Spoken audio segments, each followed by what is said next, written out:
أعوذ بالله من الشيطان الرجيم. بسم الله الرحمن الرحيم.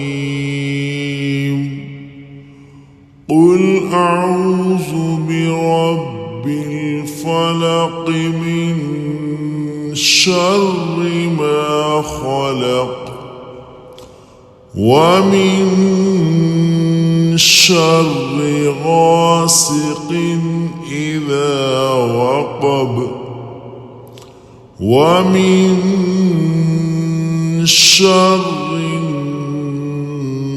النفاثات في العقد ومن شر حاسد إذا حسد.